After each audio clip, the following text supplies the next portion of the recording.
One DC Black Workers Center chorus. And unfortunately, members of our chorus are either working or going to school or taking care of children or elders. And I'm the representative today. And our favorite song, Sure. unless it's being taped. Yeah, it could be being live, taped for the live stream. or recorded, nobody takes in. We ain't gonna move. We ain't gonna move. We ain't gonna move. When we hold together, When we hold together, we make ourselves strong. we make ourselves strong. Together we stay here, Together we stay. right where we belong. Right where we belong. We ain't gonna move. We ain't gonna move. We ain't gonna move. We ain't gonna move. This city is where my children were born. Oh, but the landlord says children can't stay in my home. Oh, somebody please tell me where children belong.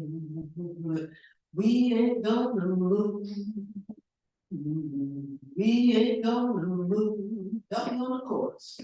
We ain't gonna move. We ain't gonna move. We ain't gonna move. When we hold together, we make ourselves strong. Together we stay here, right where we belong. We ain't gonna move. We ain't gonna move.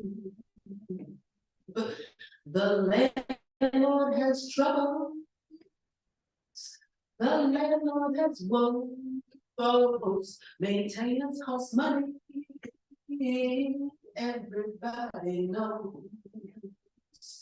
He contributes so much money to the mayor's race. He can't fix up my place, but I ain't gonna pay that rent increase. We ain't gonna move. We ain't gonna move. When we hold together, ain't gonna move. We ain't gonna move. When we hold together, we make ourselves strong. Together we stay, right where we belong. We ain't gonna move. Final finish. We ain't gonna move.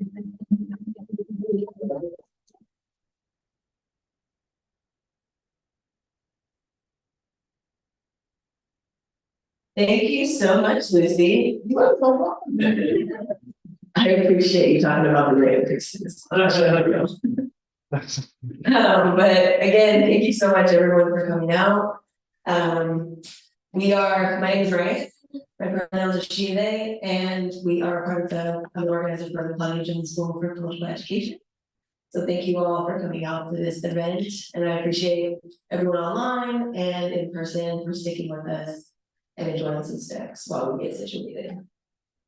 So as we begin today, just to give you a little bit of an understanding of who the Claudia Jones School is. So the Claudia Jones School for Political Education is a popular education organization aiming to build the political consciousness of the Washington, D.C. working class community. It is founded upon the idea that education institutions today must help people meet the changing situations of a changing world. And specifically for today, our program is our Saturday School series. This is the second iteration of our Saturday School series. And today we're focusing on militarism and forced displacement. And we have two different orgs and representatives that will be coming up here to give us a little bit more knowledge and background on what exactly these issues are and what we need to be focusing on. Because we have a lot of media that will have you focusing on things that actually are not the root causes of why we're here and why we're on the streets today. So we are thrilled to host two organizations, the first one being CSPES, which is Committee in Solidarity with the People of El Salvador. And also we have two members, we were blessed to have not one, but two members from the Palestinian Youth Movement who will discuss the root causes of migration and the refugee crisis from Central America to Palestine. So please join us in discussion about resisting the economic, militaristic, and political intervention of the US around the globe, and also shed light on the real impacts of US foreign policy to build cross-border solidarity. So with that being said, thank you so much to the two representatives that are here today that we get started. If you're ready, feel free to come up and set your information up here, and we'll get started.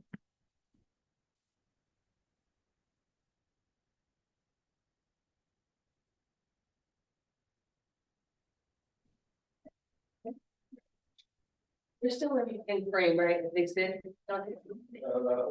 Yeah, we can. Okay, yeah. Fine.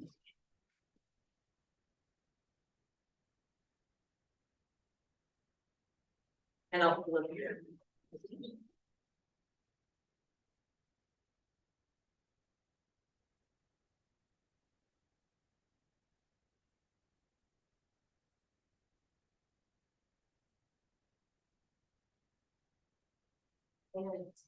We good? You can just cue to me. Yeah, video cue. We good? Cool. Hi everyone, my name is Ahmed. I'm with the Palestinian Youth Movement, the DC Maryland Virginia chapter. Hi everyone, my name is Yusuf. I'm also with the DC Maryland Virginia chapter of Palestinian Youth Movement. Thank you so much for having us today.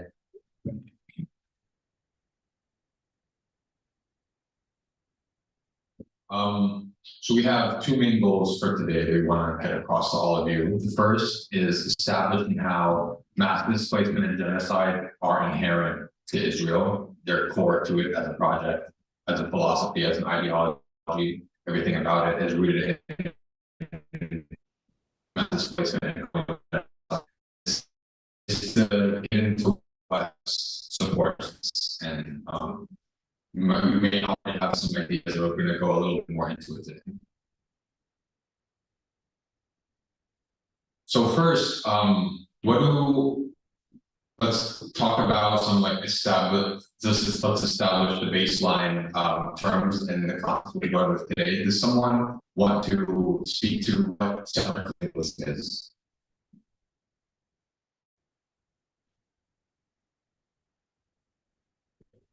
I guess the basic sense is like a non-native population, you could die by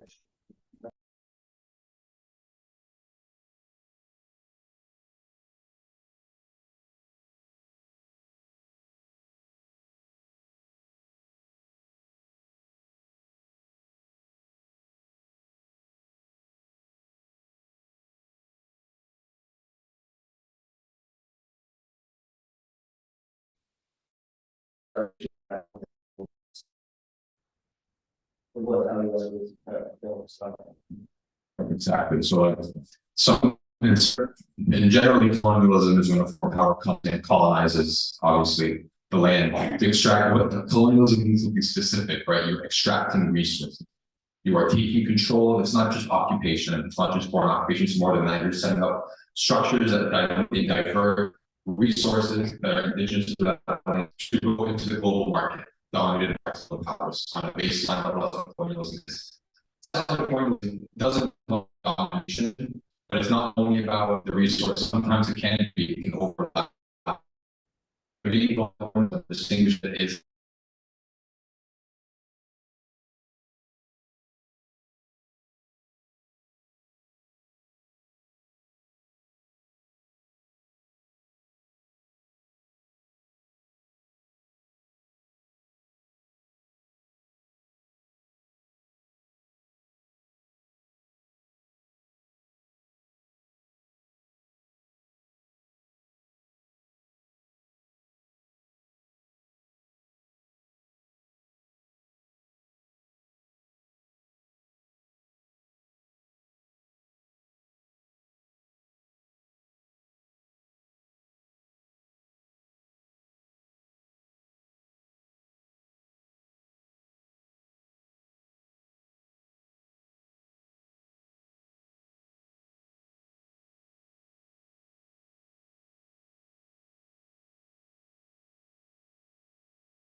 example of a colonial some kind of context or a case? What are some of the tactics that were deployed within that example? I guess in all of them, like an initial wave of overwhelming violence. Either displace or create massive fear in the population. Terror. Terror, yeah. Yeah, I usually call for like a set of laws, to like, ban the use of like, native languages, and like, you know, topics in history, right? So those what we see like Florida and our country trying to do, right? Like. So usually there's like sets of laws that are used to enact and then carry out violence. Right, so legalizing that discrimination and that erasure through legal means. Sort of spreading the stereotype that the indigenous community to be civilized. Right, so an underpinning propagandistic ideology of the inferiority of the indigenous, we hear that a lot. Segregation of the indigenous population. Right, exactly. Racial ethnic hierarchies. With the colonial powers they had to follow. Right. These are all various tactics that the different examples that deploy them in various means. Some certain ones are ones leaned onto more so than others in some contexts, but it's all towards the ultimate strategy of controlling and invisibilizing and eliminating the influence, the presence, the culture, the history of an indigenous population for an imperialist presence of settlers. All right, awesome. Now the next question we have here is, what is apartheid specifically?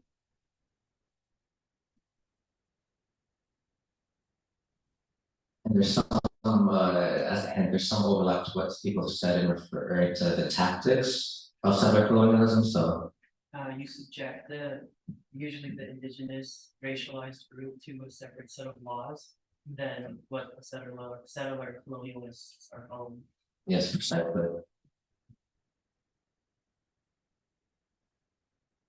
To add to the previous answer, the indigenous people become second class citizens.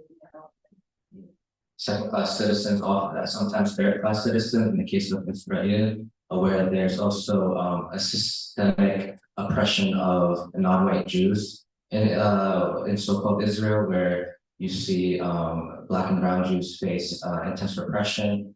Even Jews native to the Middle East have had a long history of discrimination and have been subjected to white colonial violence in Israel. It's also important to note that at the same time they are placed in the hierarchy of apartheid and settler colonialism. They are still placed above the indigenous Arab population. Usually there's also like a separation in both time and space from the settler population and the subjected population. So in the United States, apartheid, we have people living in different places. And then also there were like sundown towns, so Black people were allowed to be, say, in the town center from sunrise to sundown. And then we're not allowed to be on the street after sundown. We saw that same system in South Africa and the work laws in Israel. You know, South Africa is always a very illustrative example given its parallels with Palestine. Do you have any other thoughts on that? I think we hit many of the main points. Just to sum up some of the things we discussed here. So yes, apartheid is an institutionalized regime of systematic oppression and domination by one racial group over another racial group or multiple ones, and committed with the intention of maintaining that regime. A range of inhumane acts stem from this practice, namely the repeated persecution based on these differences of ethnicity or race or religion.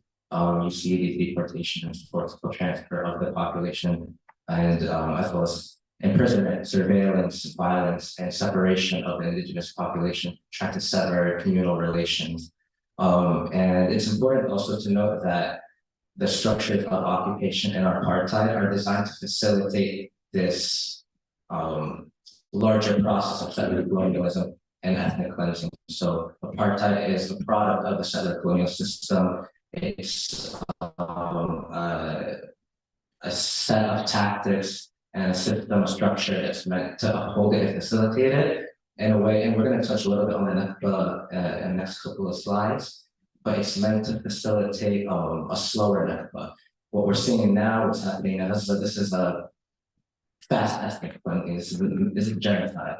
But apartheid generally is trying to, it tries to mask the more overt process of settler colonialism. And yeah, so another thing to make a note of here is that Israel is a militarized society on all levels, politically, economically, and socially. Everything is rooted in this process of settler colonialism, which you can see on these levels. And when we call for Palestinian liberation and the realization of a right to return, that means an end to apartheid in addition to settler colonialism. Both points are already here there.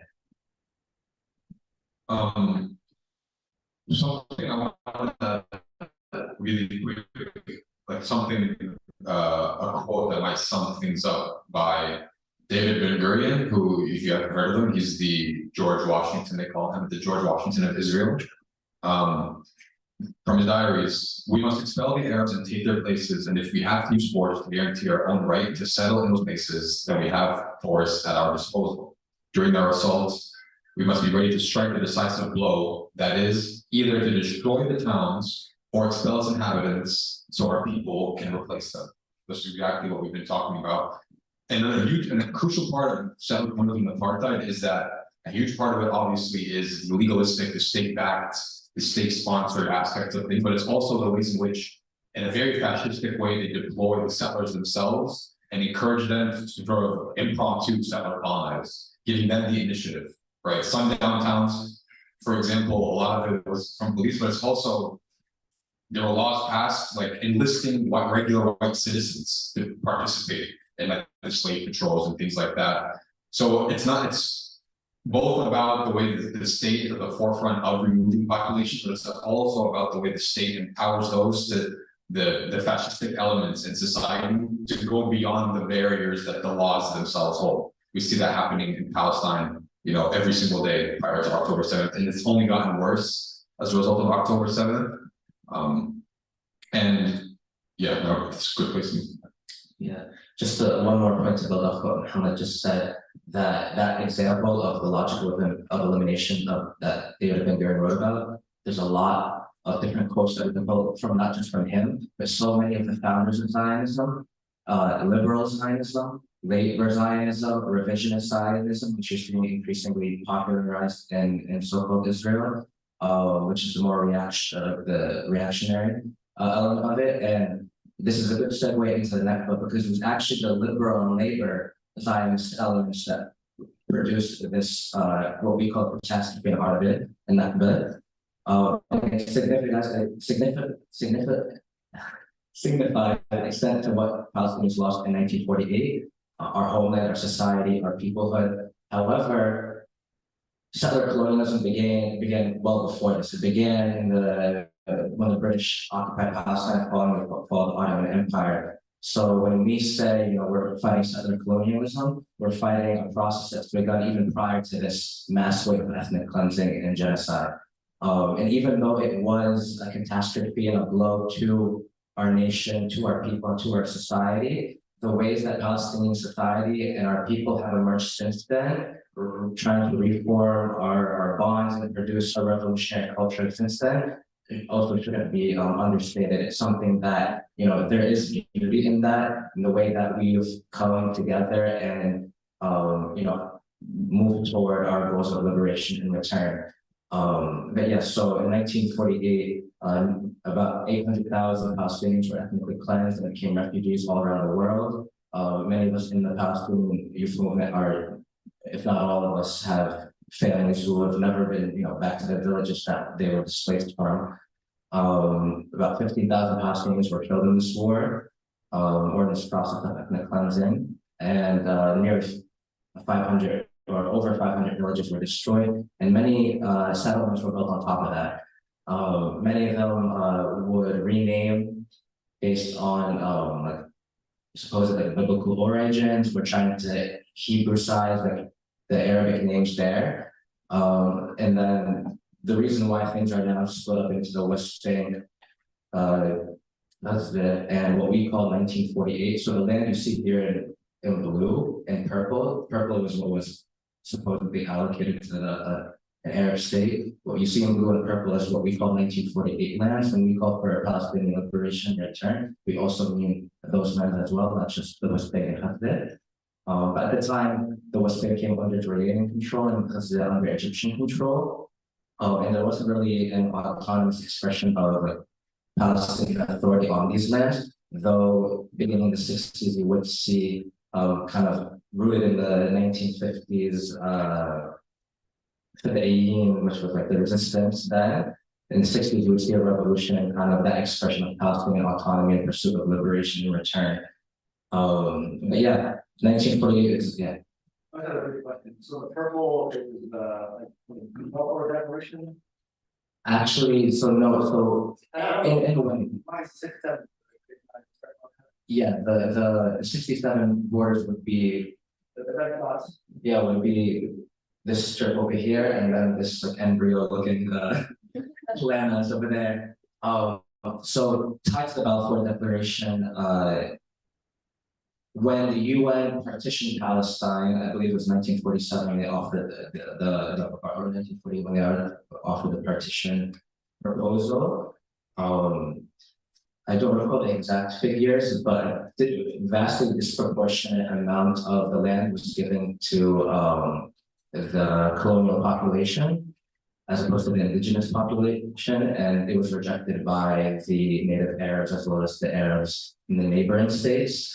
Given the not only how unequal the deal it was, but also that it was kind of legitimizing the settler colonial process that was going on, which is why it was rejected. But everything, many of the problems that we experience today as Palestinians, both in diaspora and in Palestine itself, is rooted in what happened in 1948. And it's also important to note that this Nakba is ongoing. You see it in different periods happening in massive waves and other times more incrementally. So you'll see it in massive waves as we have seen since October 7th, right? In 1967, what we call a Nexta, which is the setback, you see another massive wave, right? So there have been periodic instances of these massive waves, but you still, on a daily basis, see Palestinians uprooted from their homes, demolitions, all of this. This Israeli society supports this. Even it's the so-called left-wing currents, which are increasingly dwindling, they are supporting the ethnic cleansing of Palestine. And at the very least, they're supporting this unequal separation into the West Bank and what we call 1948 Palestine. Building to add a couple of things is that, can you go back really quick? Yeah, those borders obviously are not Israel's borders today. The Nakba, when they wrote the Declaration of Independence after they declared independence, blah, blah, blah, all of that, hooray, they never actually declared their borders. And they never have since then, explicitly. In fact, they've not only taken more and more land, but with these fascist parties that we're talking about in the West Bank predominantly, the flags on, like the maps on their flags, like have Jordan and Lebanon and Syria and Egypt in it as well. The Zionist, this is what we mean by when we say Zionist regime, like the Zionist state as a project is inherently colonial, inherently genocidal, inherently bent towards ethnic cleansing. There's never, if this is, we're talking about the first 30, 40 years were entirely quote unquote left wing. And they still under the so-called peace law, that's when they could never come across, they've never like declared any borders because the intention was always to gain more, right? It's just for now we can get this much to solidify it, but we can take more, and this is what we've been seeing. If we can go to the next slide now, you can see that red. That's what Palestine is right now. No contiguity. There's nothing about this that makes sense when we hear about one two-state solution. Like, what about this makes logical sense, right? So what we're trying to do is like condense decades of history of like the very most important points. So we're skipping a little bit to the Oslo Accords in 1993. I won't say too much about the politics of that, other than this is a time when like the Zionist state came and was able to broker some sort of deal with a very corrupt sliver of Palestinian society, one that was not connected to the land or not connected in any meaningful way to the struggle at this point. The idea was that we will take steps towards a two-state solution. And all we've seen since then is a one-state reality with no real representation, no real any aspect of self-determination for the native Palestinians. What it did was it severed the right of return for refugees in Lebanon, and Jordan, and Syria, and in the West. It severed canceled out all the organizations, all the initiatives that aim to keep them involved in the struggle, keep them connected to the land, because that part of the struggle was abandoned at this point. And what we see here is they were in the first couple of decades, or the first decade alone after Oslo, they were able to take even more land from the West Bank, expel more people than they were in the decades prior to Oslo, right? And what we see in the West Bank, this is why Israel is able to like develop, we're talking about militarism now, military technology, surveillance technology, why it's able to be cutting edge in this way, is because they have a Palestinian indigenous population crammed into these sort of Bantu stands where they can test things out, right? At the conferences and in the inner circles of these weapons manufacturers, Israel is known to be like openly brags that this has been battle tested in the West Bank. This has been battle tested in Gaza. That's why the U.S., when it wants to train its police forces to become more militarized, how to handle racial like differences in racial populations, how to keep them quelled, where do they send them? To Israel. You know, like an apprenticeship, like a colonial apprenticeship program. So this is the context that currently the West Bank is in. This is what the so-called peace process with the Israelis have led to. If you can really quick go between the previous slide for a second and this slide, you'll see the difference. What Palestine, even like this is Palestine that was conquered by Israel, right? We still acknowledge the right of refugees to return and reclaim their land from here. But look at the difference, how much even less it can. This is what we mean by, again, Israel is being handled genocidal. At no point, if there's any ceasefire, if there's any peace agreement reached, it is still just another tactic in their ultimate strategy to ethnically cleanse and commit genocide on the Palestinian population. I think all of that there is that just one thing we wanted to make a mention of, one thing we wanted to make mention of, I want to make mention of as well, is that there is an Arab population that still resides in so-called Israel, and they are Israeli citizens. And in the hierarchy of oppression, they are the third-class citizens, like for literally the third-class citizens there. You can see like the kind of difference in population numbers here. So there's about 2.2 million people in Gaza, which is smallest bit of land over there. It's still currently the land that's under siege and facing this brutal genocide. And then we have a population in East Jerusalem, a population in the West Bank, and this is not even including the refugees in Lebanon and Syria and Jordan that make up so many more of our people. And it's important to know that all of these have different ideas. So as part of a system of apartheid that ensues through the separate colonial process, severing the connections between people in the land is part of that, right? A different set of laws and rules and regulations and all of this meant to separate families, to separate communities, to prevent an organized pushback against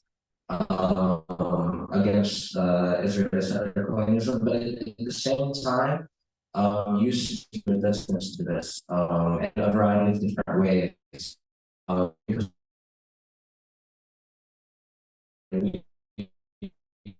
that the end of the system is inevitable because it's not sustainable. Especially the more increasingly right wing the system becomes, the more land that they want, the more out of that they oppress and come under the rule over, the less viable this ethno-supremacist dream is. Yeah, so we have our population in the homeland, our population in neighboring states, and then us here in diaspora. And one thing that the Oslo Accords really, I think Pamela, you mentioned this a little bit, was it severed the connections, the organized connections between the diaspora, especially the far diaspora, such as us here, and our homeland. It may basically Israel initially succeeded in trying to localize this problem, better maintain it, and you kind of see this the Palestinian Authority to whom Israel subcontracts much of its occupation to.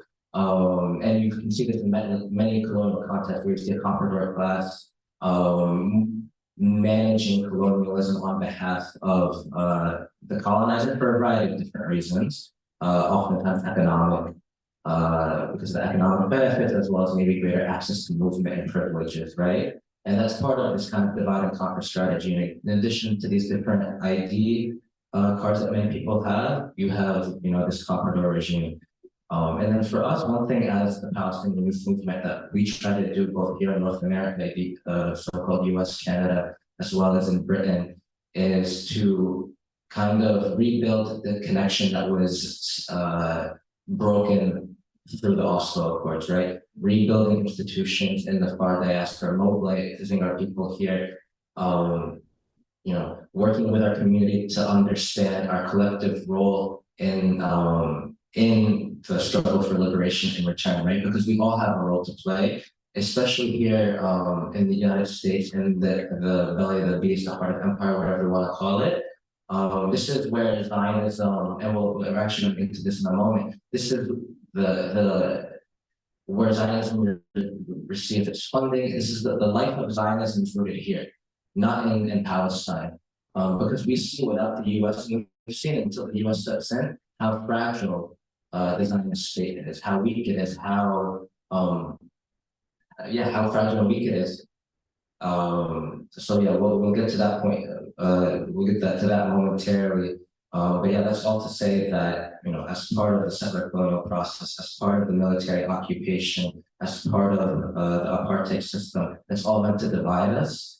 And we as organizers in Palestine and the camps in neighboring countries and here in the far diaspora, our objective and what we're working towards is to rectify this historic ill that was produced as a result of the Oslo Accords.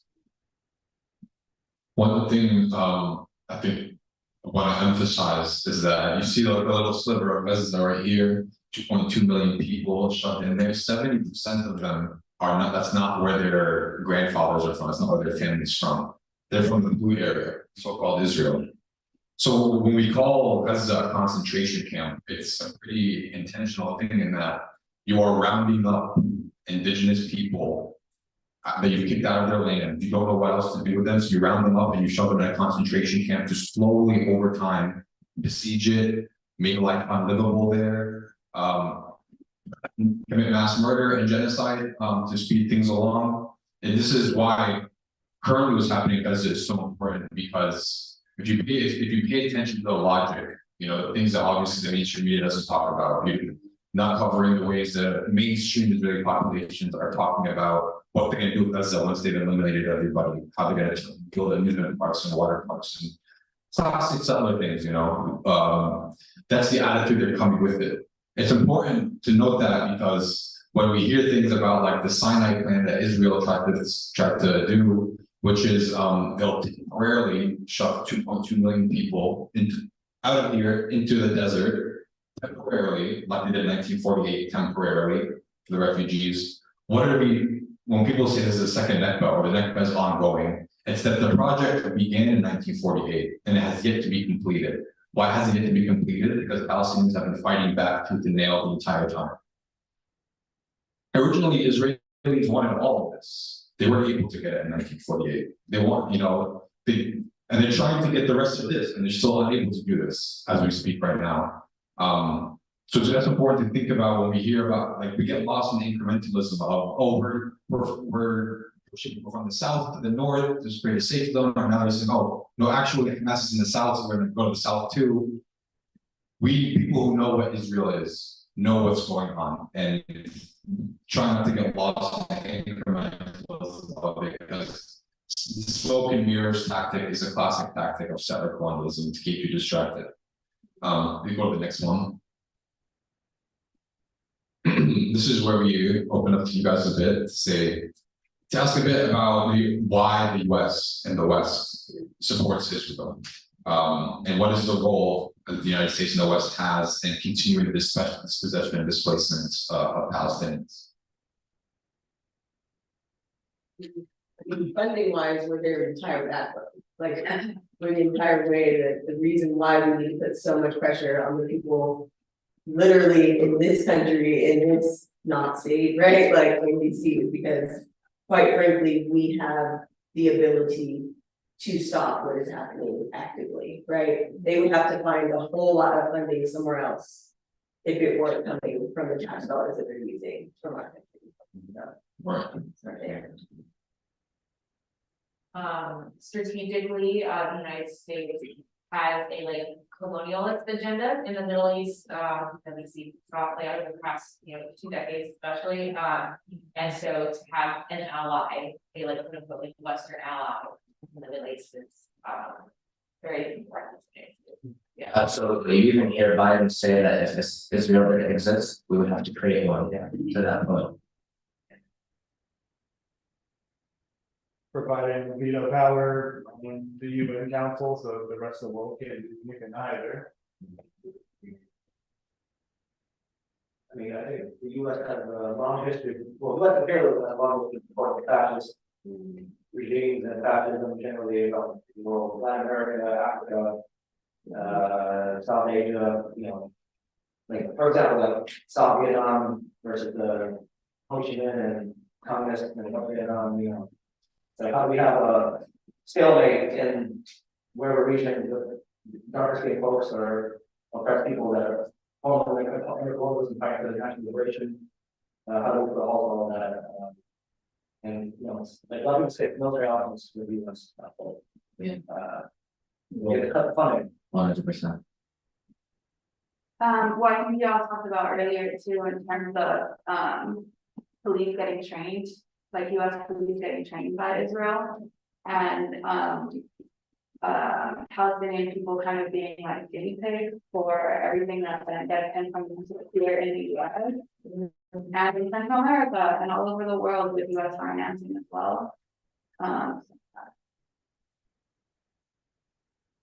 think the US also serves as an important role in like doing international like PR for Israel, basically of just like trying to portray the occupation as some kind of like progressive like entity, to kind of mask and obfuscate like the ongoing like actual reality of what like the Zionist entity like actually does within its borders and beyond its borders. I mean, the US has, of course, so much money into propaganda and into like even like cultural like events and stuff to make Israel seen as though it is this like US like society, which to anybody who actually knows what the US is like, this is the similarities are striking. But they try to play this side of like, oh, well, it supports democracy. It's they have all of these like progressive establishments of like rights for women and rights for LGBTQ people that don't actually exist there, but that's part of their strategy. It's this cultural and like the PR strategy. The only democracy in the Middle East, right? It's most commonly dystopian. Yeah, right. The way Israel works, and even America will supposedly support democracies. If you look at all the normalization deals that it's trying to be the kind of broker of between Israel and all certain regional states. Who are these regional states? They are puppets of U.S. imperialism. right? You see actors in the Gulf and everything, and elsewhere in the Arab world trying to normalize. And they are part and parcel of, US imperial ambitions in the region. Also decidedly not democratic. They're all- Exactly, they're all kingdoms. Question, those are Americans. Just a point that if anyone's interested in reading this, so Nathan Mitchell, who teaches at Columbia, he wrote a book called Carbon Democracy, and he states that the US's project to spread democracy in the Middle East was actually based on the extraction of oil and resources. So he writes explicitly that democracy in the US relies on disarray and chaos in the Middle East. So, I mean, Israel is the perfect example of that the kind of continuation of this disarray and chaos in the region, which brings more, American influence into the region. Absolutely, and America does a lot to support Israel in this regard as its kind of beacon, so-called beacon in the Middle East. And one more point I would add here is that Israel does a lot to support other, violent regimes around the world. It's in Africa, in Central and South America, has a long history of doing so. And the Arab world itself trying to support different reactionary elements, the divide and conquer the Arab world, supporting fascist elements in Lebanon and elsewhere. Settler colonies learn from each other. It's a reciprocal relationship. There's a benefit to each of them. It's absolutely really important to understand kind of the deep links and ties that these settler colonial states have with one another.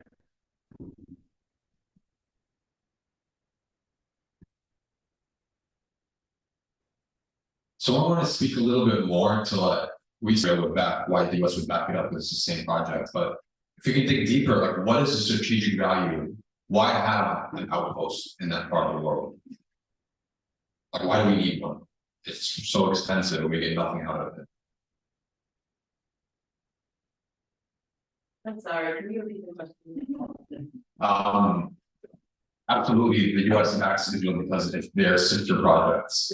But beyond what do we get out of it? What do not we? What do the people who rule America? What do they get out of it?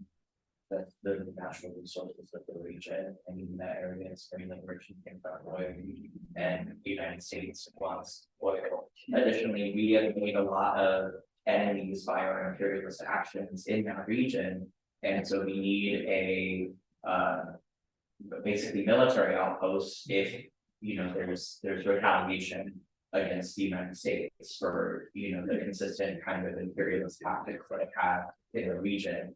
I mean, if places like Iran try to move on the US or something, or if these kinds of these places that we attacked during the supposed war on terror, like the United States has made a real tense situation there. And so if there's this movement against the United States, they need this kind of super military power there to immediately kind of act in its interest in response. Going back historically, like at the founding of Israel, there was a large population of Jewish people in Israel, in Europe, that no longer wanted to live there because of the extreme anti-Semitism of Europe, and because of the extreme anti-Semitism of both US and European governments, they also did not want them there. And so, like at the founding of Israel, it's convenient to move these people to other places in the world. Otherwise, it might have fallen on other governments like the United States or Great Britain to take those. Then you have like lobbyist elements in this country, like so-called evangelical Christian, who will have their own agenda in supporting Israel. Yeah, broadly, definitely the racism of Europe, it's a convenient place to kick the Jews out, maintaining the colonial project of the Middle East, like having there be a violent, antagonistic state to any kind of Arab and Muslim, and obviously the petrodollar oil prices, making sure that Iran and Saudi Arabia keep fighting, keep hating each other, and making sure the price of oil is always available for the US and the West to use and continue to colonial project. I think also historically, not necessarily presently, Israel kind of served as like a nation like against the influence of like the Soviet Union. Like there was a lot of fear about like the Soviet Union and being like active in the region and Israel, particularly during like the latter half of the 20th century was like a very big like anti-communist force, like talking about like the Soviet Union is this and this and this, and that's why Jews have to come here because they can't be in the Soviet Union. And it served as this, and it continues to kind of have this, particularly as right-wing forces gain more and more power within Israel, it serves as this kind of like consistent like foil of any kind of like revolutionary movements that occur now, even after the fall of the Soviet Union. It's this fascist force that brings a foil and an opposition to any kind of like revolutionary ideology, not just generally in the Arab world, but also within the Jewish population in Israel and external to Israel, that this kind of Zionist propaganda serves to try and dissuade those populations from like revolutionary like opposition to Israel.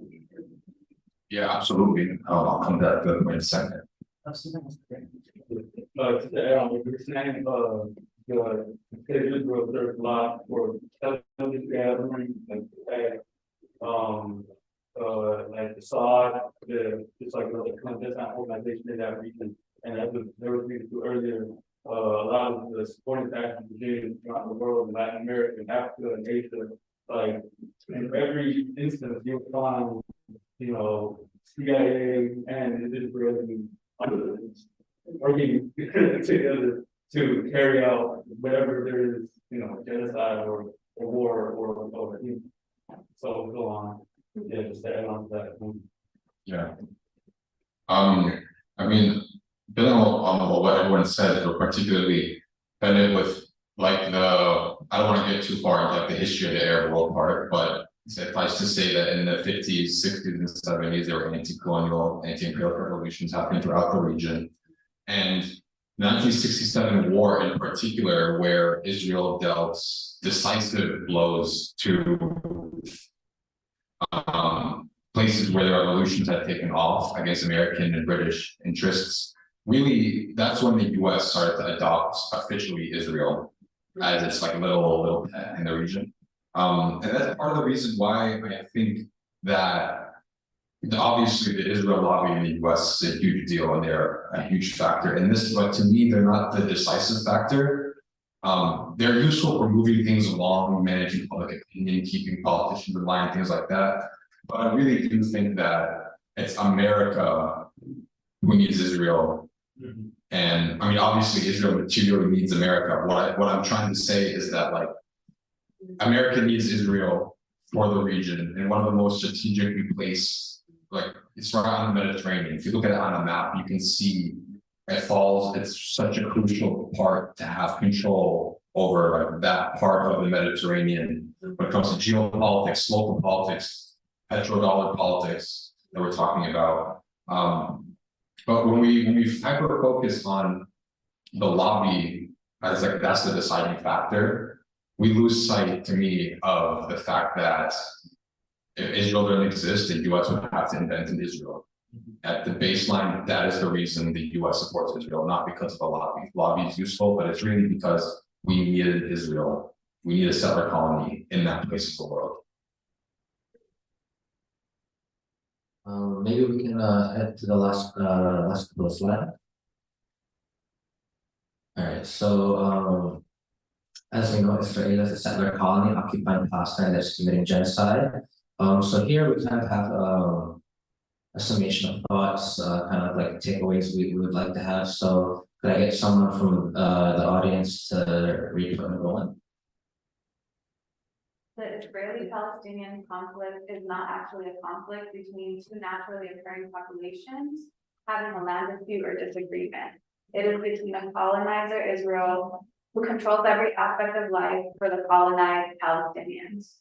Exactly, yeah, and framing things as a conflict that could be is in fact very problematic and does a disservice to the Palestinian cause. Because it's it conflates the situation into something that it's not. Related to this, right now, what the mainstream media, everyone's calling this is the Israel-Hamas war. Right? There's a reason. They're not only fighting Hamas, they're fighting every aspect of the Palestinian society at the same time, but it needs to be pitched in a certain way for a reason. You'll also see framings of Israel-Gaza war, but the war is not just so-called war is not just happening there. You see hundreds and hundreds of people in the West Bank right now being arrested, right? And thousands now. And the treatment is absolutely disgusting, truthfully. And even Palestinians in 48 are facing repression. People will oftentimes, or Zionists will oftentimes point to the standard of living for Palestinians in the 48 lands. They're a suppressed population. They're incredibly surveyed population, restricted in their ability to expand and all of these things. Because even if they have citizenship, they are not first-class citizens, nor are they second-class citizens. At best, they're third-class citizens. So you see, I think it was a really good point you made there. Like, it's not just the Hamas-Israel war. It's not even an Israel-Gaza war. This is a continuation of something that we've seen even before 1948, since the British took over and started to colonize Palestine. Can I get someone to read points 2 and 3?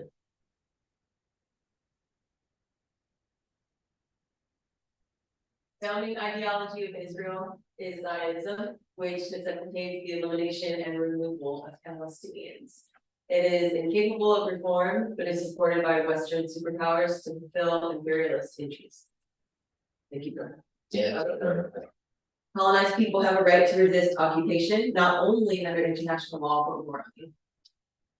As with all colonial ideologies, Zionism dehumanizes Palestinians, dehumanizes our men, women, and children, our elders, our youth, and this is all a product of Zionism, of it being a racist ideology, and also, as a colonized people, Palestinians have a right, as they see fit, to push back against this oppression, against this, against racism, against the daily violence that's been happening for 100 years. It's 100 years war on Palestine. If you want to frame something in words, it's war on Palestine.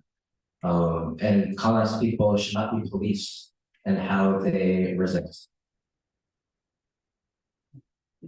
I just want to add to that point. International law, like Israel does not have the right to engage in, like, this is not a war by any definition that the world puts on the word war. It is absolutely not waging a war in any legal sense of the word war. In a, the way colloquial sense of the word war, sure, but in a legal sense, absolutely not, by no measure. What kind of war do you only have a handful of militant deaths and tens of thousands of civilian deaths, right? Can I have someone read points 4 and 5?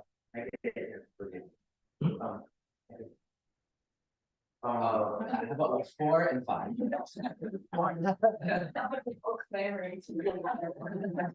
Okay, Western media is complicit in the dehumanization of Palestinians through their willingness to unequivocally parrot Israeli government propaganda and their dehumanization of Arabs and Muslims.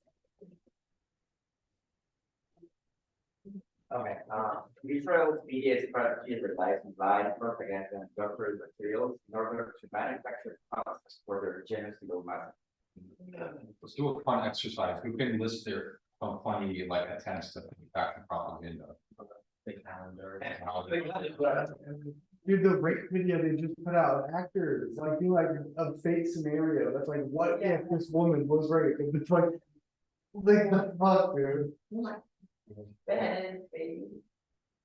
Yeah, very Islamophobic and Orientalist tropes. You're just seeing again almost comical, but very harmful and dangerous. And you see how Palestinian Muslims in this country already since October 7th have been subject to hate crimes, including that 6-year-old child in Chicago, as a result of that fake baby beheaded story. So like a lot of their propaganda is literally just repurposed anti-Semitic propaganda. Like they take one-to-one of like they kill babies, that they eat babies, like they're like bloodthirsty, like all of these things that have historically been mobilized against Jewish people are literally exactly what they say about Palestinians. Like there's that there's also that like likewise, there's that phraseology of like every like Zionist accusation is like an admission, and like they also take things that they have done and then make them things that supposedly Palestinians have done. So there's kind of like this repurposing of not just like this historical anti-Semitic like myths, but also the use of their own historical atrocities to create this kind of false narrative about like how Palestinians are as a people. Like they repurpose the fact that the IDF routinely sexually assaults like Palestinian women, and how they talk about like the killing of and burning of babies when there are cases historically documented of Zionists trying to force Palestinian parents to murder their own children. Like that, like it is nothing is original. Yeah, and yeah. So one thing I would add to that as well is that's just a classic case of a colonizer trying to frame a population as savage. Yeah. Right. And we have one last slide, real quick, because I know we're short on time. Can I have 3 people volunteer to discuss these calls to act, especially not just for this moment, because we do want a ceasefire in this moment, but we don't think don't end with a ceasefire. So Demand an immediate ceasefire in Gaza and end to the conditions and crimes imposed on Palestinians, organize with activists lobbying international governments to pressure Israel to end the occupation. Take direct action for heeding the calls for strikes, disruptions, student walkouts, demonstrations, protests, and calling for Israel to be punished and held accountable through BDS and the ICC.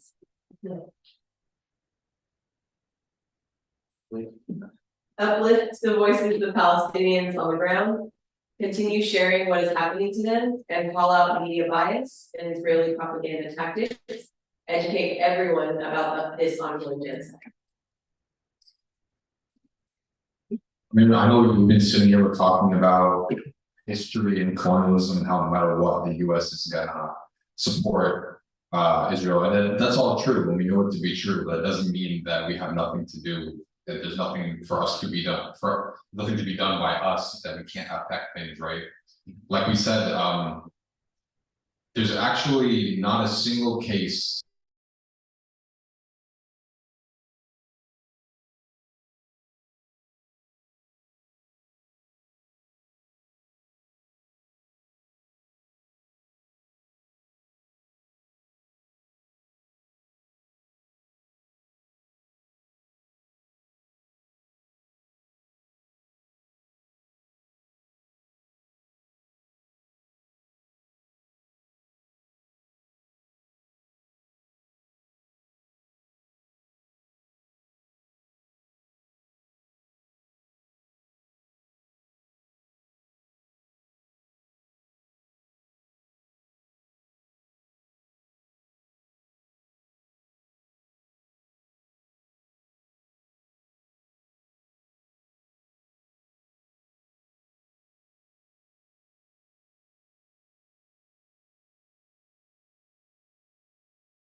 Also pulling out from the audience as well, because I think it's important the fact that we have a wealth of knowledge within the community as well. So thank you again, take 5 minutes, yeah, do what you need to do. Welcome back.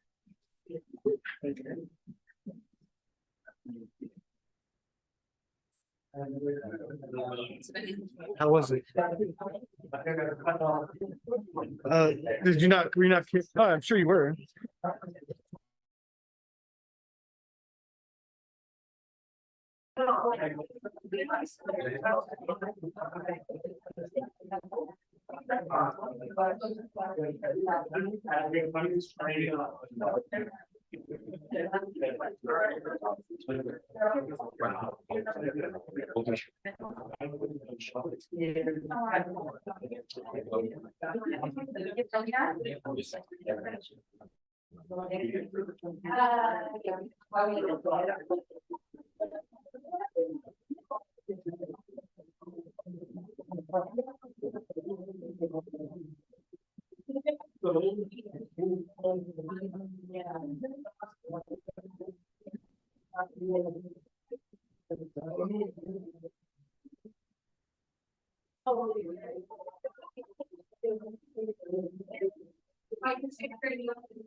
Delegitimize the entire product, and that creates condition for,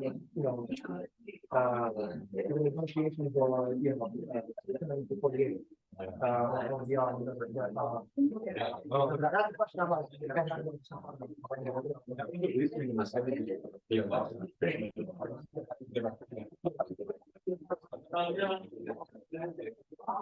I wonder. And they did it.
Israel has no.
You got to enjoy.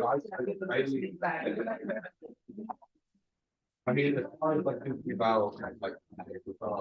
As long as, even like. Before we're like. We're just one, I'm not sure. But you're like. They've confirmed. It's not a lot of people. You know what we know, they would have been called, like, once these two statements. And they're relevant rhetoric. And you drop. You say two statements, signal to the west, like. But it really is from the cross right area. The problem. I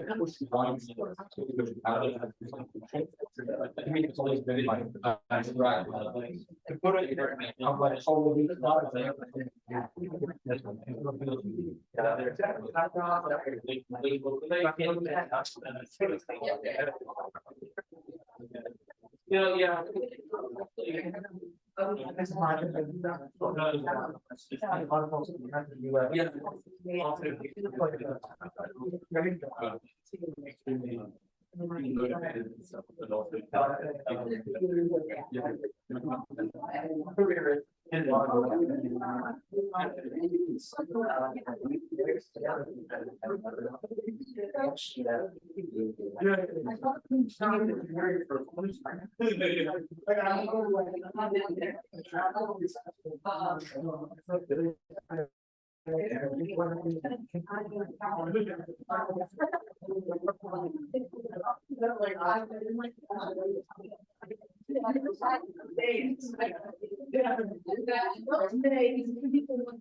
Hey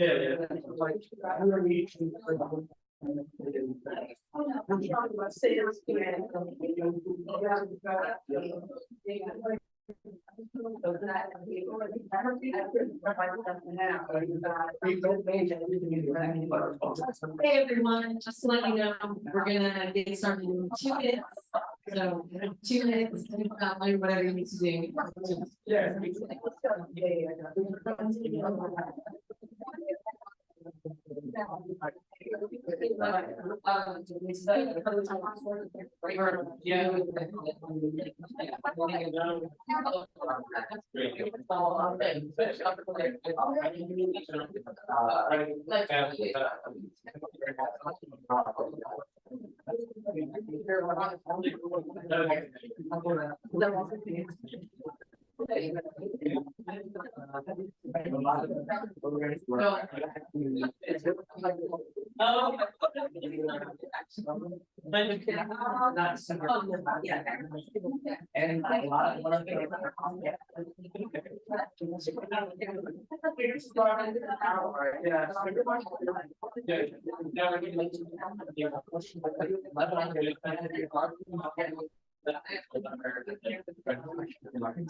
Hey guys, let's come back together.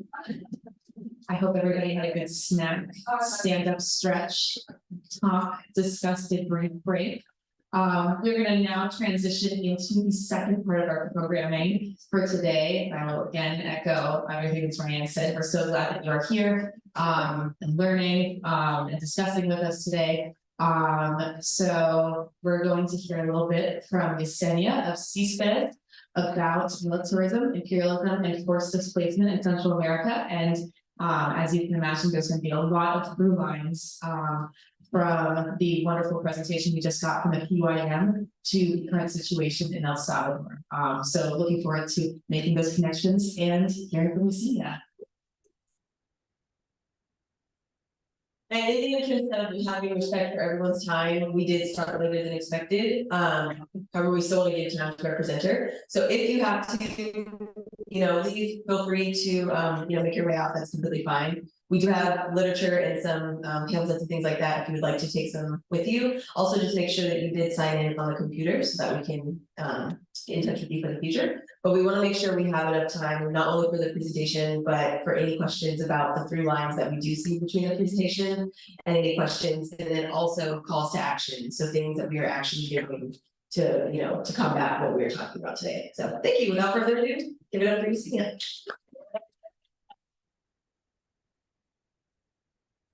Awesome. Thank you everybody for having me. Thank you to the folks from PYM that, shared so much history and knowledge. That's really important for us to know.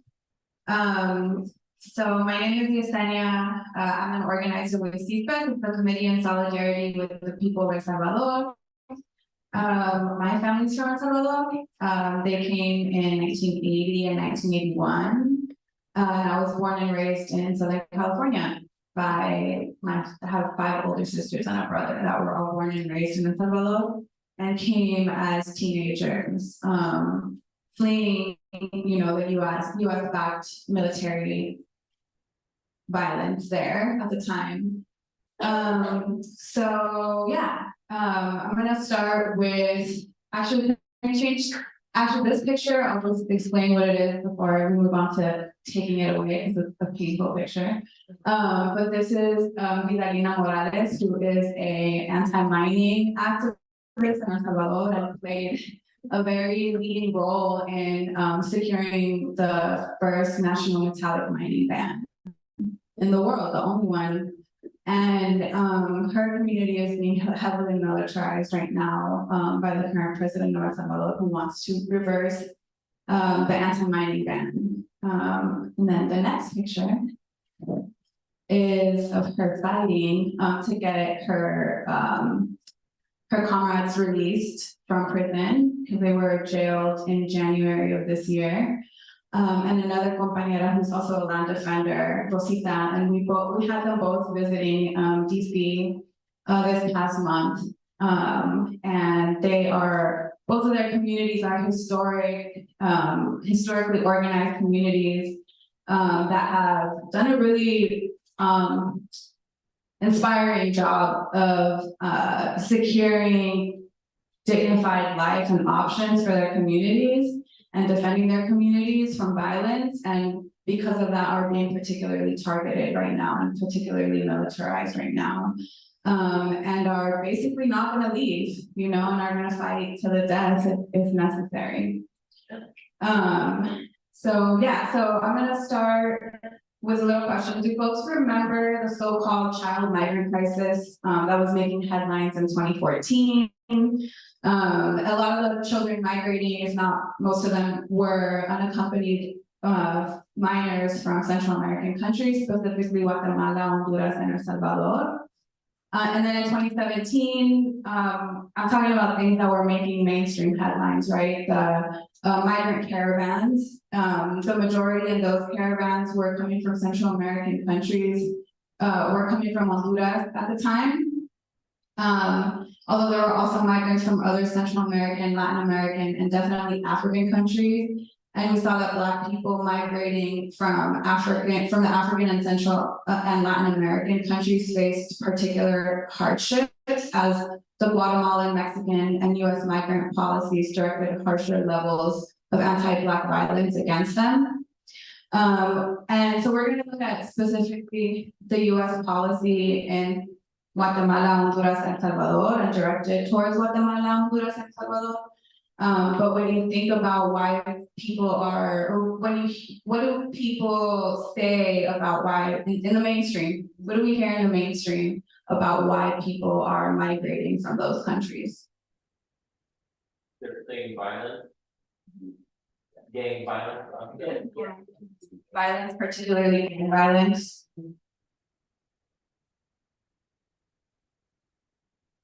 Poverty.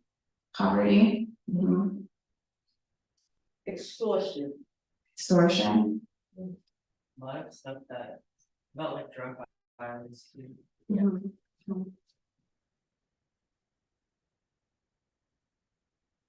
Okay.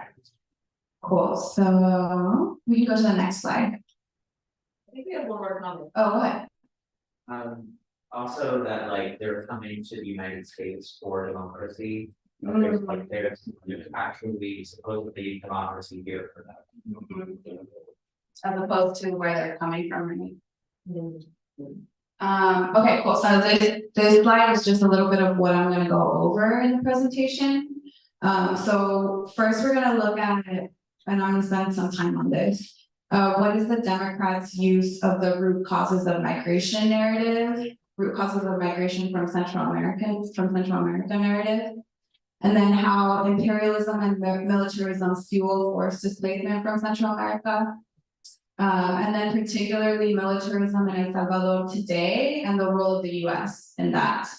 And then, of course, closing with connectedness in our struggles against US-backed fascist dictatorship in El Salvador and for the liberation of Palestine. Okay, next slide.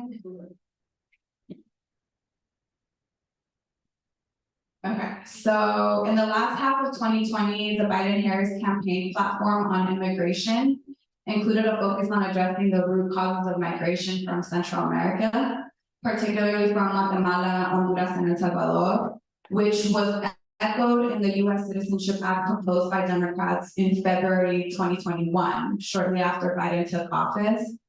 The proposed legislation's sweeping pro-immigrant elements were watered down and mostly died in Congress. However, the elements related to addressing the root causes of migration made up the White House's more official U.S. strategy for addressing the root causes of migration from Central America, which was formally unveiled and published in July 2021. This policy framework has seen more than $1 billion in development aid from the U.S. State Department via USAID and other programs, and the creation of the 501c3 Partnership for Central America, with over $4 billion committed from the private sector.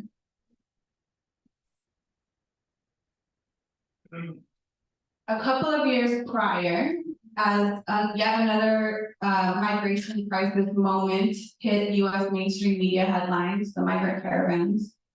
I noticed a shift in the way that mainstream media was talking about migration in the region.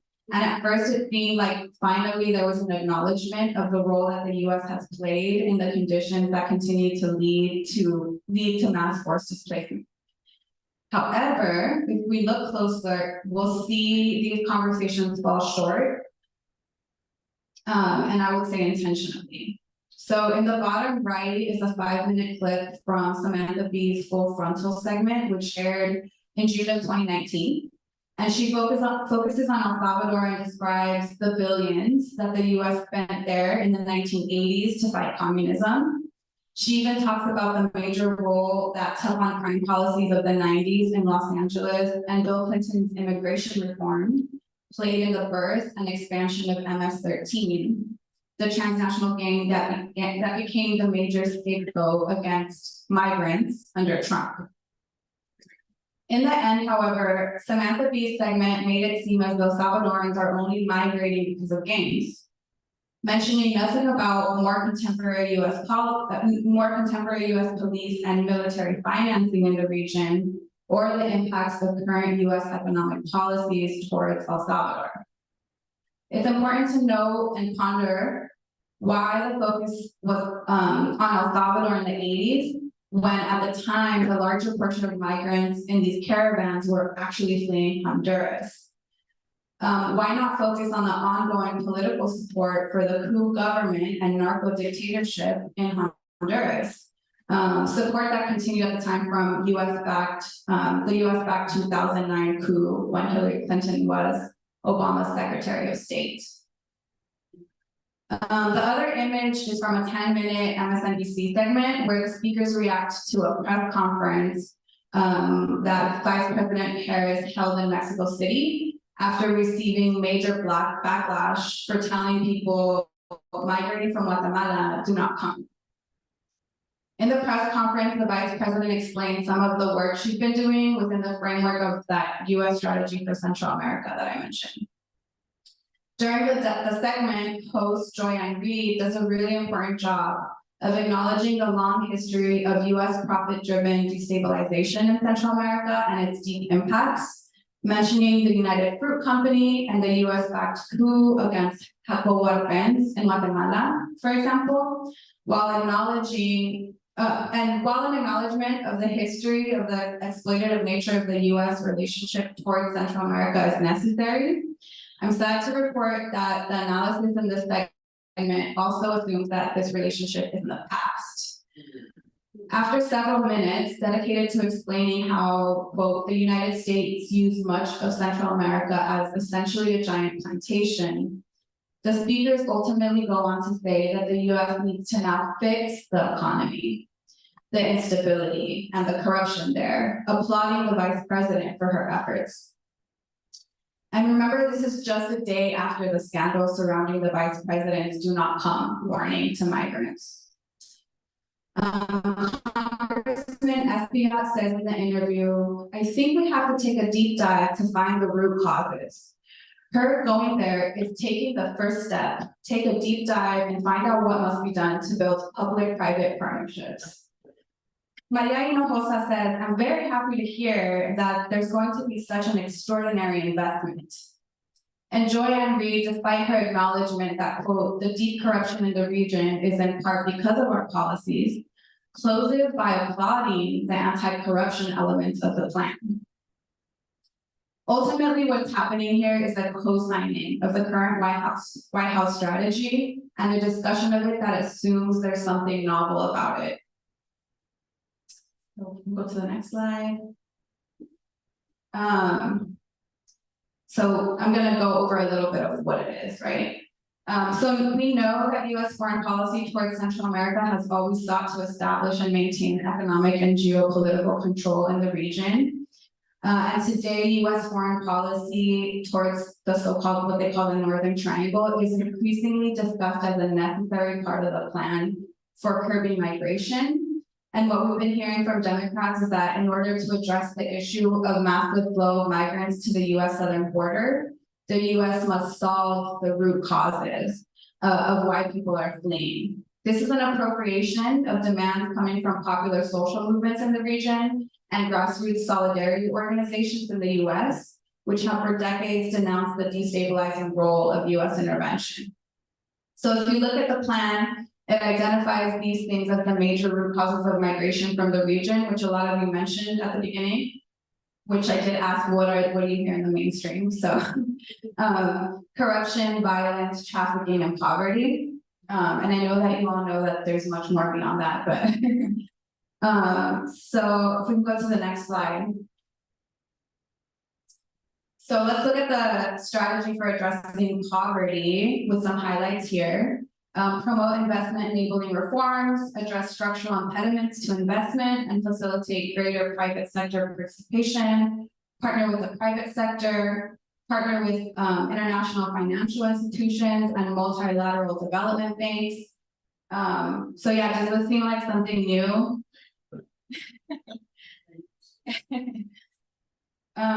So next slide. And so it's within this framework that the Vice President makes her call to action to the private sector to deepen investment in Central America, and an NGO made up of the top leadership of corporations like Nestle or Nescafe, Microsoft, Pepsi, and MasterCard is created. It's described as a coalition of private sector organizations driving practical solutions to advance economic opportunity, address urgent climate, education, and health challenges, and promote long-term investments in Central America. So this is how they sell this stuff, right? Yeah, I think the clip that I was showing earlier with Joyanne Reid, Congressman Espia, and Maria Hinojosa, you know, they represent kind of the mainstream media, a progressive congressional representative, and also, what is she, like, an author? I don't really know. Maria Hinojosa, she's like, I think she's a journalist. She's a journalist. Okay, so she's like the journalist. Radio host, that's right. That's right. So this is how, like, you know, so-called progressive people talk about this and align really closely with what the White House and the State Department are pushing. I think we can go to the next slide. So the strategy for addressing violence and trafficking can be summed up with these highlights: professionalize security forces, improve civilian policing, counter organized crime, and increase capacity of law enforcement and other security forces. We'll go to the next slide. We know what this all that one.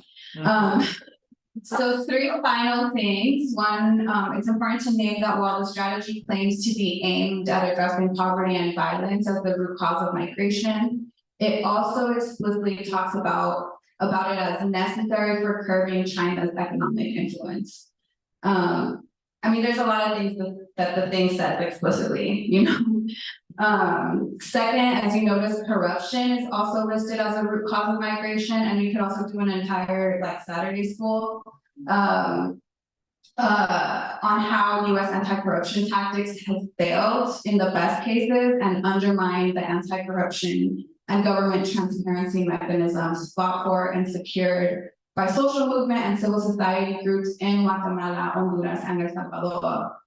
It's like they actually want to fuel corruption rather than fight corruption. It's like they actually want to fuel migration rather than stem it, right? It makes it easier for them to, like, if there's no young people there, if there's no people there to fight for their lands, it makes it much easier for them to steal them.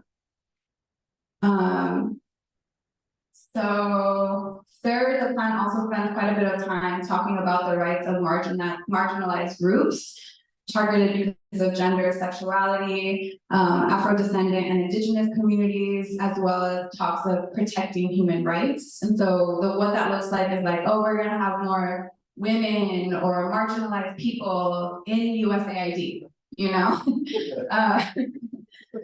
So yeah, we know that, like, and also they're financing a lot of human rights defense groups in these countries. And not to say that the work of those groups isn't necessarily bad, but within the framework of things, like how are you gonna finance this human rights defense group, but also support a fascist dictator? You know, this doesn't make any sense. So next slide. The next two slides are a timeline of US foreign policy towards Central America since the Monroe Doctrine, and it's informed heavily by Aviva Chomsky's excellent article, The Root Causes of Migration from Central America, the US. And everyone, if you registered, I think got this. We can go to the next slide. On your handout. And then this first slide is more reflective of the nature of the article in that it doesn't just look at the policy frameworks toward the region, but also the way they were implemented, starting with the Monroe Doctrine in 1823, reinforced by the Roosevelt Corollary in 1905. And then next slide.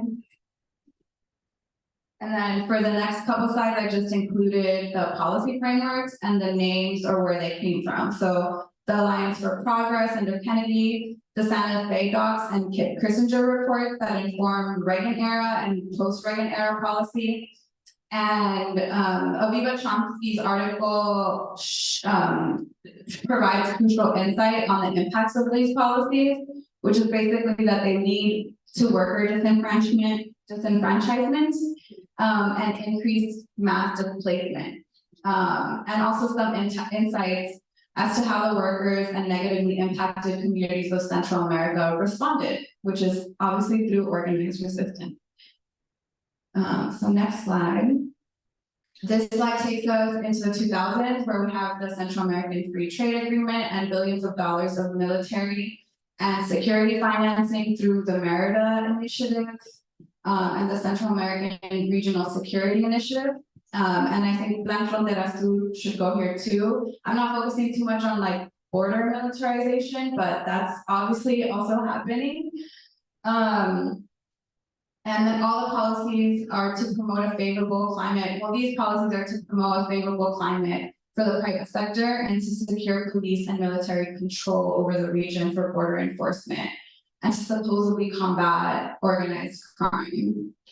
The Obama era also heavily promotes private-public partnerships, and the Alliance for Prosperity included hundreds of millions of dollars for international narcotics and law enforcement.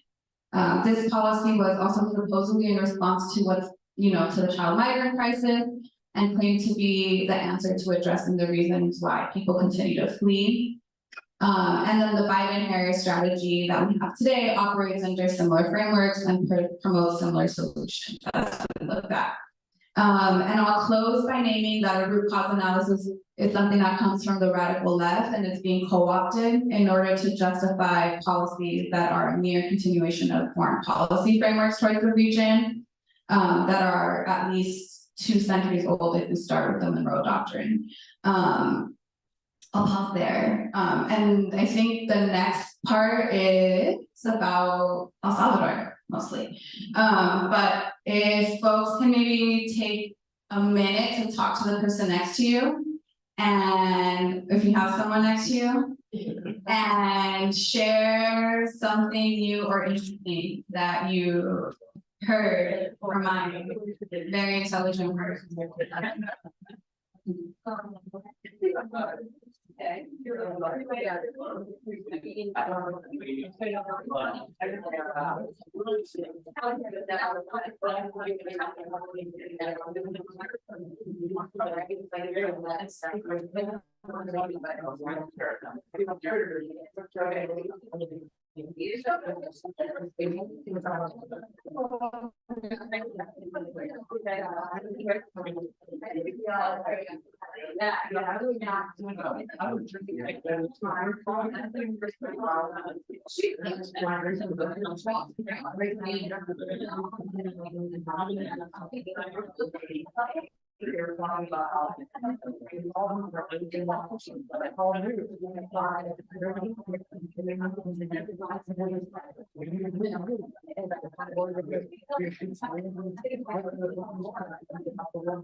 Yeah.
Thank you everybody for talking to each other for a little bit.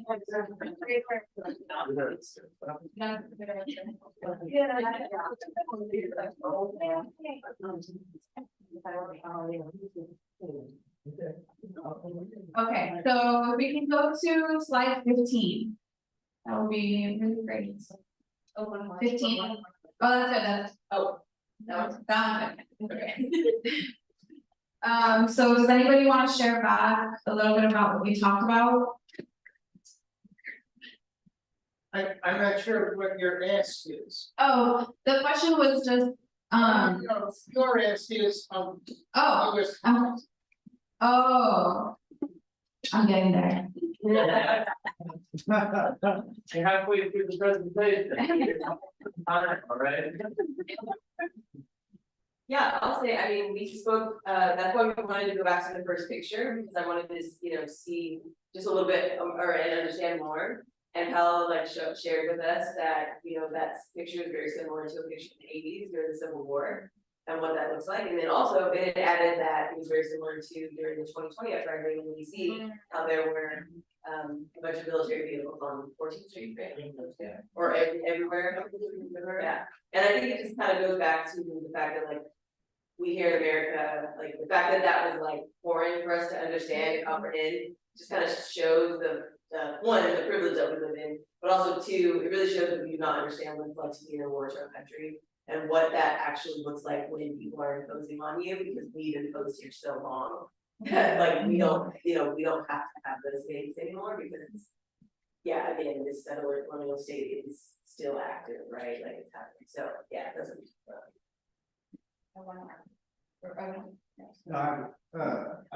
There's a through line about increasing public-private partnerships, about increasing the flow of capital across international borders. And you mentioned at the end, right, at the same time, the increase of militarized borders along the US. And just that dichotomy between the easing the flow of resources and capital extraction while militarizing the borders and the flow of human beings across borders.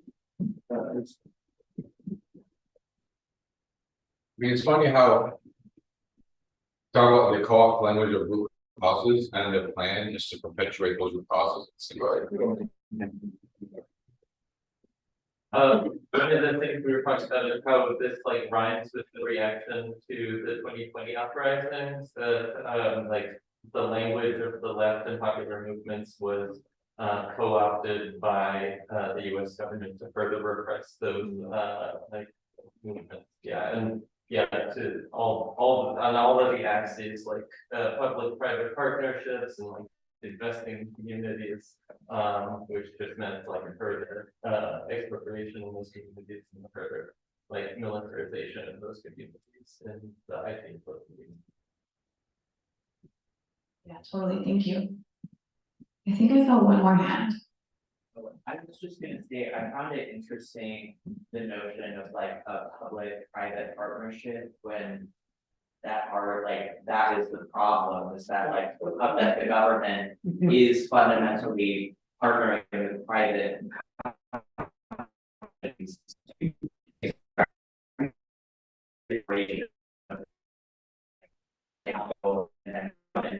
That's the actual problem, that like the government's foreign policy is fundamentally tied to these like private interests.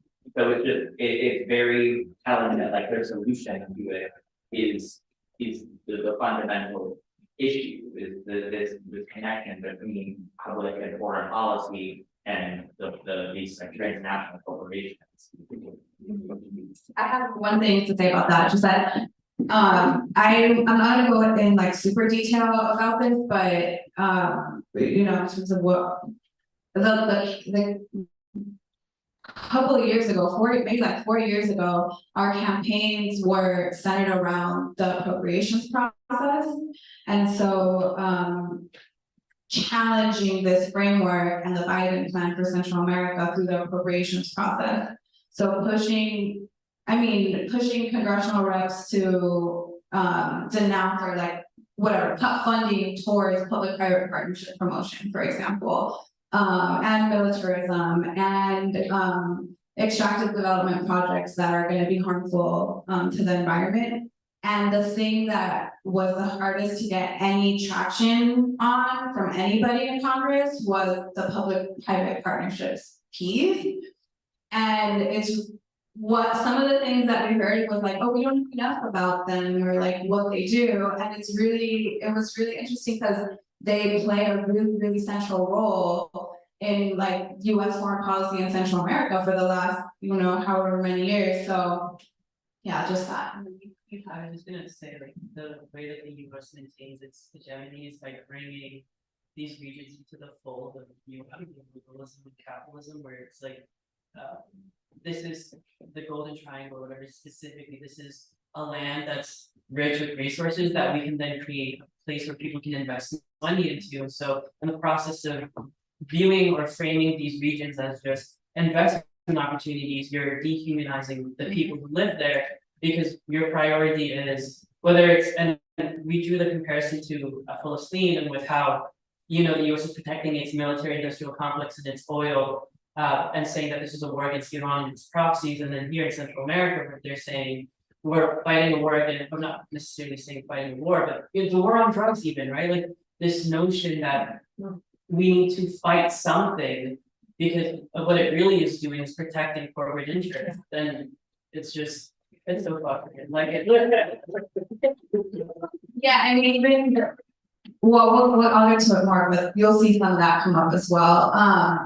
And I have a whole other section that I'm gonna skip, but to just say that a lot of the resistance. So we went to Guatemala and Honduras and brought folks from El Salvador in March. And I had never been to Guatemala or Honduras really, and I learned about, you know, resistance camps and how folks set up camps for communities set up camps for months and years on end to push back against mining corporations and against hydroelectric dams, for example. So I had never seen that before because that doesn't happen in Salvador. And yeah, just to say, like, people are obviously resisting all of this stuff, right? And particularly in El Salvador, the public-private partnership thing was pushed a lot around privatizing water, like in 2005, 2006, 2007. And there was like International Development Bank loans to teach politicians how to promote privatization under a new term. So like people already knew privatization of that, public-private partnerships. And in Honduras and in Guatemala, Honduras very recently was around like privatization of education that people took to the streets. And Guatemala against privatization of electricity in the 2000s. And so, you know, there's always been like resistance to this model, obviously, and that's precisely why they need to like militarize the police in order to push back against that resistance, right?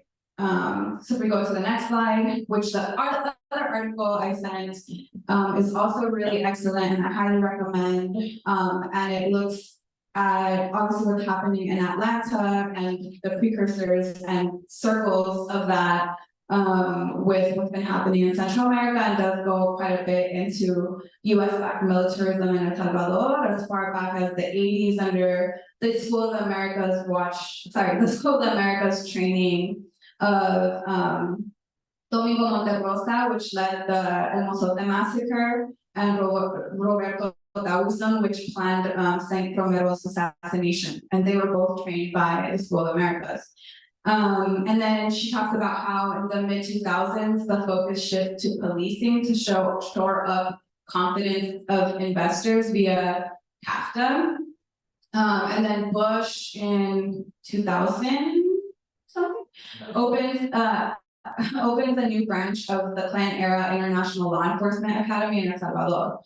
And then the other timeline talked about the hundreds of millions, if not billions of dollars through the Merida Initiative and Central American Regional Security Initiative. And there's also specialized reaction forces that were trained in El Salvador in the war on gangs. And this is all throughout the 2000s that carried out many extrajudicial killings. So we can go to the next slide.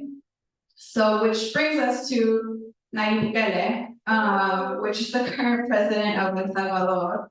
And he was elected into office in 2009.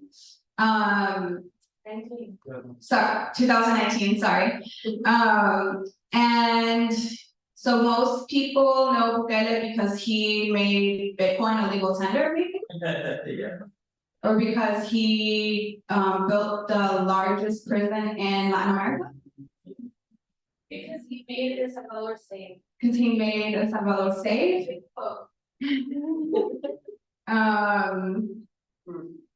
So yes, and his war on gangs has suspended some of the most basic constitutional protections of all Salvadorans and has led to the arrest. Actually, you can move to the next slide. Can I read that article? Okay, go ahead. It says, in this hellish prison where sadness reigns, the crime is not punished, poverty is punished. And it's by that quote. The quote is by Bukele. Yeah. And the art is by Colectivo San Jacinto, which is a youth art collective in Salvador. That's been targeted. They had their members arrested. Okay, so but behind the spectacle of Bukele's mega prison lies mass human rights atrocities and a systemic attack against his opposition. And this is a little bit about the state of exception and what it entails. If folks want to read it or take a picture, I'm not gonna.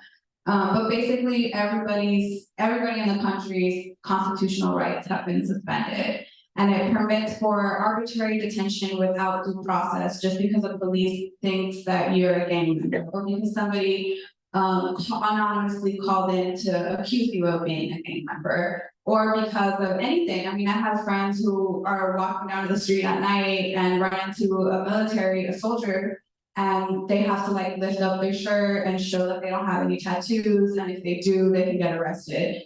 And the people who have gotten arrested this way are still in jail after like 2 years. And there's almost 2 years. And there's been hundreds of people who have died in because there's confirmed like evidence of mass torture and abuse that's happening in the prisons on a whole other scale than what already existed before, right? And so the really important point of connecting everything we talked about before and now is that Bukele is using a system that was financed, created, and propped up by the US. And so we can't ignore that, you know. So we can move on to the next one.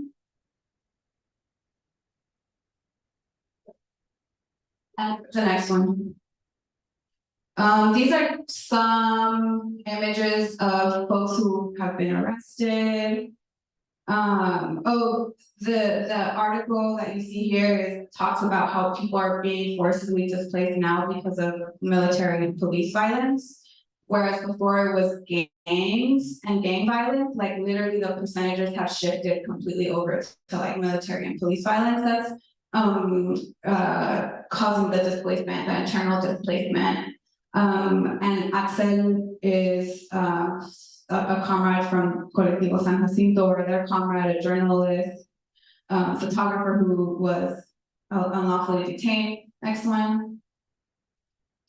And this is another couple of youth who have died actually under the state of exception in prison without ever having faced trial.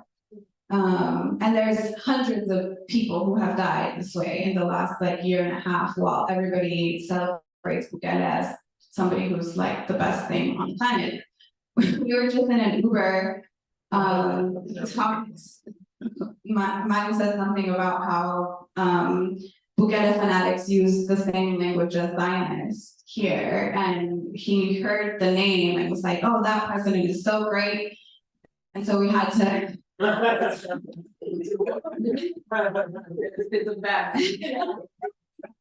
yeah, next slide. Then I'm not going to talk about this slide. Next slide. What is basically happening is a systemic attack on the people's right to organize behind all of this. The headline talks about 16 unionists and labor union organizers that have been arrested under the state of exception, and there have also been deaths of labor organizers who have died without ever having faced trial. Also, next slide again, municipal employee union leaders who were arrested, organized campesino or agricultural communities as the target of Bukele's state of exception. Next slide. That's Vidalina on there in the middle. I talked about the 5 anti-mining activists that were arrested in January. They were recently released on house arrest because of international pressure. These are community members who have a wide net of international solidarity support. You know, they secured the world's first and only national metallic mining ban. So that solidarity network mobilized to pressure for their, at least, their release, but they're on house arrest. So they're still facing charges, and that's an ongoing battle. I went into here a little bit more of another community that's being targeted, which is the Rosita community in Tecoluca, Ocoyo. And they're in Tecoluca is where the massive prison was built, and so all the communities around there are also being targeted. Basically, what's happening, on to the next one. This relates to the same issue. Basically, what's happening in different places in El Salvador is that Bukele really serves the interests of the oligarchs, the historic oligarchs. and is trying to bring his cronies into the fold of that oligarchy as well.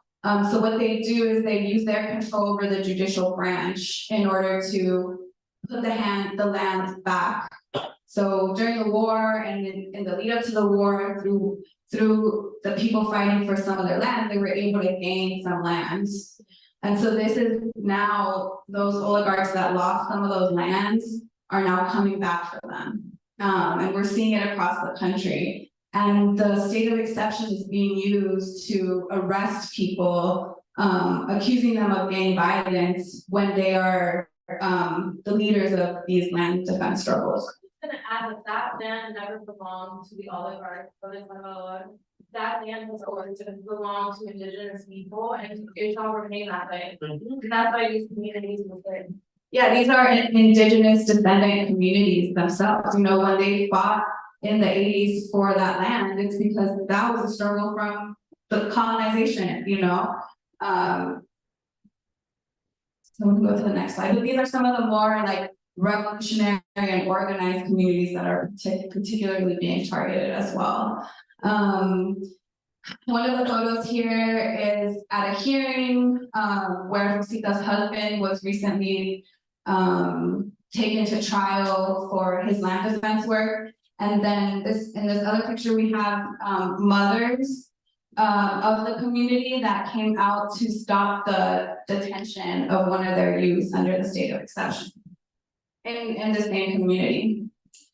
So in 2024, Bukele is running for office, and he is running unconstitutionally. And his candidacy has been approved by the Supreme Electoral Tribunal, which is supposed to be an independent body, but we can go to the next slide.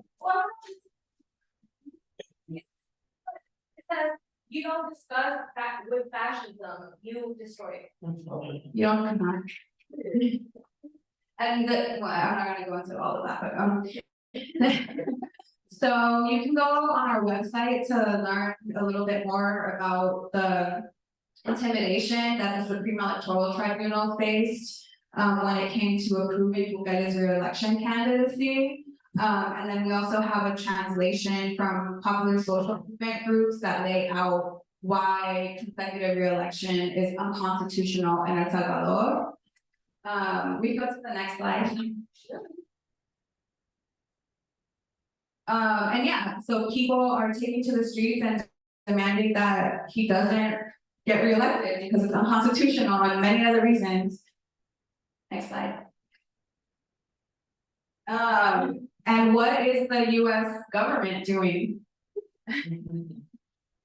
I'm not gonna go into like the whole timeline of their support for Bukele, but they are now publicly, overtly normalizing his unconstitutional re-election. So in the lead up to him registering his candidacy, Brian Nichols, who is the Assistant Secretary of the Western Hemisphere for the Department of State, went to visit Bukele, right as he was policing and militarizing the perimeter of the Supreme Electoral Tribunal to register his unconstitutional candidacy, and tweeted that he had an excellent meeting and discussed El Salvador's support for the international mission in Haiti, efforts to promote foreign direct investment in El Salvador, bilateral cooperation on rule of law, and mutual efforts to address irregular migration, and that irregular migration directly refers to migrants from African countries. That soon after this meeting, saw a $1,100 visa fee added to them, when the normal visa fee is only $12. So Trump did this too with Bukele, using Bukele to stop the flow of migrants from African countries.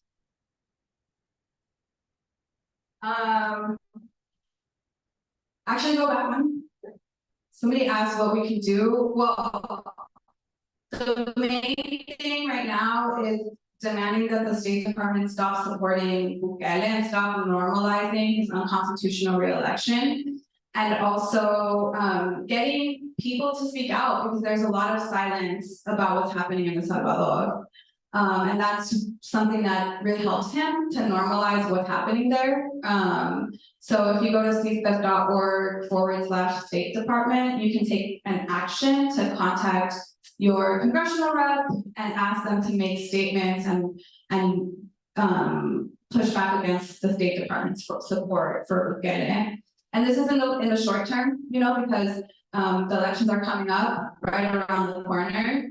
And the popular social movements are saying, you know, there is no way to have a fair, free election in El Salvador in February. Even if the state of exception ends tomorrow, we've still had 4 years of a fascist military dictatorship that has squashed all opposition, basically, in a very repressive way. So yeah, it's really important for us to visible like that right now. Next slide, I'm almost done.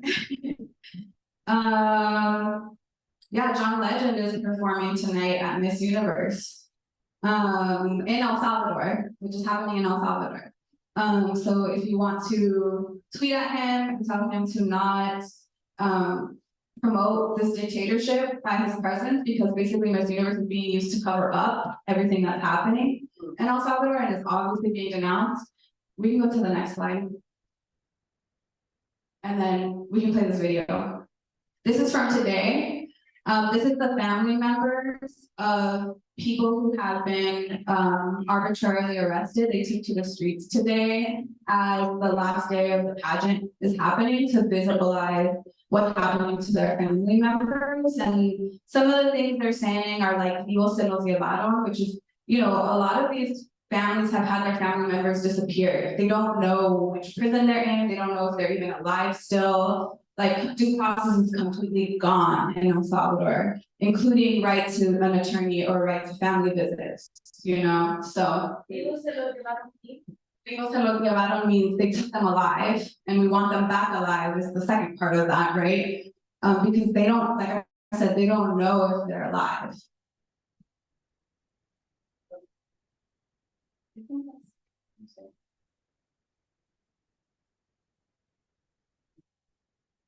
Yeah.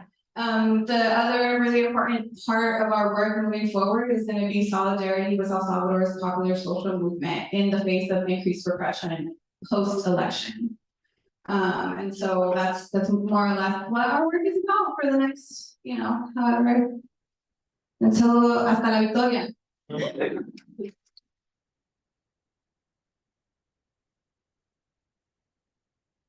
I have more slides, but. Oh, thank you. That was so much. Really appreciate you presenting. Yeah, one more time.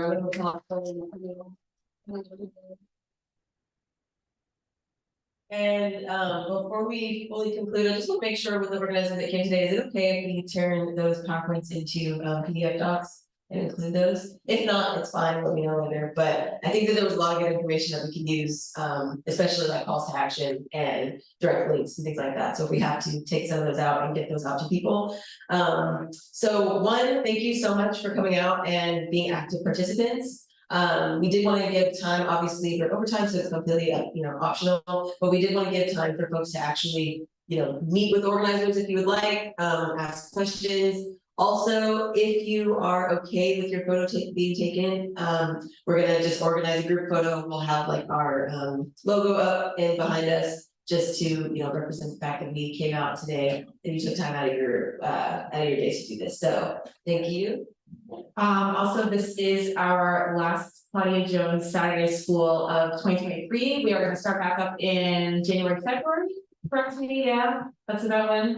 So stay tuned for, we're going to take a little break in December, but we will be coming back next year with more Saturday schools. So stay tuned for that. Yeah, thank you for that. Thank you so much.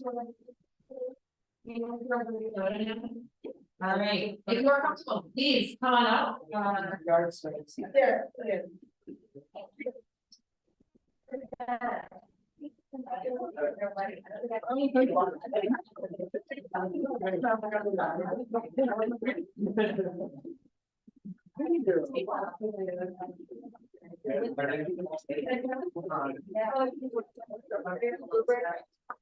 Yeah. Yeah. You know, we know how to. Oh, thank you. Great, thank you. You can go ahead, I don't know. Thank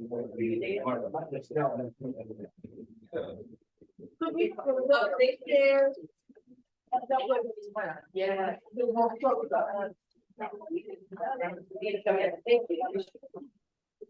Okay, I was trying to go.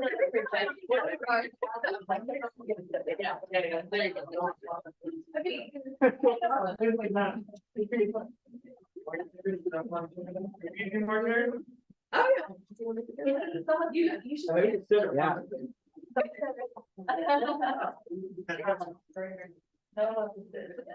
You want to house it? Sure. Oh, yeah, they always did.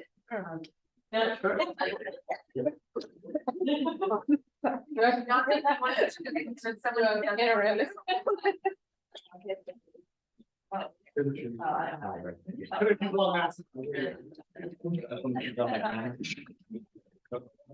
Stop.